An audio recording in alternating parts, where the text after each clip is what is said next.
is this, and when I tell you these stories here today, hopefully you can relate. And that's the reason I'm telling you these stories, because I think you're going to be able to relate to this. But way back in August of 1990 is when I was first introduced to this opportunity. It was back in August of 1990. I got a phone call at my house. It was 10:30 at night on a Sunday night. And my best friend, Pat Hintz, called me up, and he said, "Hey, what are you doing?"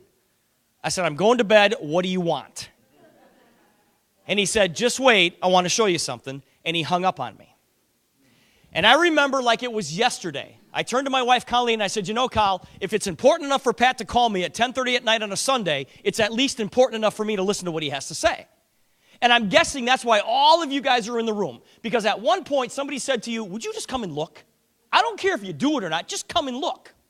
Well, Pat came over to my house, and I remember he showed me on a bad photocopy of what he thought was supposed to happen with this company. Guys, we didn't have any PowerPoint presentations. I don't even think the internet was invented back then, right? There was no business presentation. What Pat had was a bad photocopy of the compensation plan. And I remember we looked at the numbers on that plan and we said, "Well, I think it works this way." And Pat grabbed it and he said, "No, I think it works this way."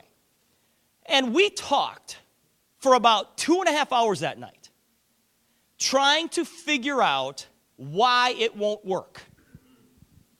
And Colleen came out of a bedroom 2 hours later, and she said, "You know, guys, I've been listening to you now for the last 2 hours." She said, "For $400, what if it works?" And my friend Pat and I just looked at each other with a blank look on our face, and we didn't have an answer for Colleen because we were trying to find reasons not to do it. Guys, that's the negative world that we live in. Most people will try to find reasons why this business won't work for them, as opposed to finding reasons that it will work. Well, we decided that this thing just might work. But before we decided to get involved, we had to check this company out. We had to make sure it was right, it was ready, it was real. It was like, come on, we had credibility. As pitifully little as we had, we wanted to keep it. Okay? Well, we didn't know the first thing about checking out a company. So the next day, now all of you school teachers in the room, I called in sick. All right, this was Monday morning, I called in sick.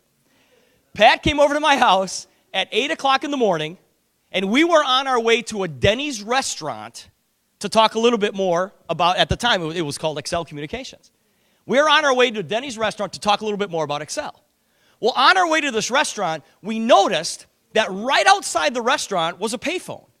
So we pulled up to the payphone, we dialed the 800 number that was on the bottom of this bad photocopied sheet. A young lady answered, "Good morning, Excel Communications." We hung up and went, "They're there, let's go make some money." So that's how we checked it out.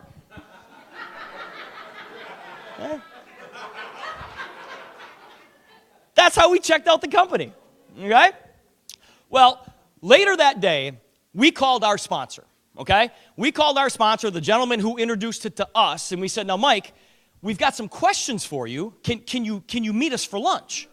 And so Mike came over and he met us for lunch, and we said, "Now, Mike, how's the service? Is the service any good? Can you hear? Is it crackly? Is it just like AT&T MCI Sprint?" And he looked at us and he goes, "Well, I'm not quite on the service yet." We're like, "That's okay. You're brand new. You're just getting started." We said, "Mike, do you know of anybody who's actually using the service today?" And Mike looks at us and he goes, No, I don't know anybody." I said, "Well, how about people that are making money? Do you know of anybody who's gotten a check from Excel yet?" And he looked at me and he goes, No, I don't know anybody." So he's not on the service. He doesn't know anybody who's on the service. He hasn't gotten a check. Doesn't know anybody who's gotten a check. And Pat and I sort of looked at him and we said, "Well, that's okay, because we're going to do it anyways." And Mike looked at us and he goes, "You are? Well, me too then." You guys, he wasn't even in yet, okay?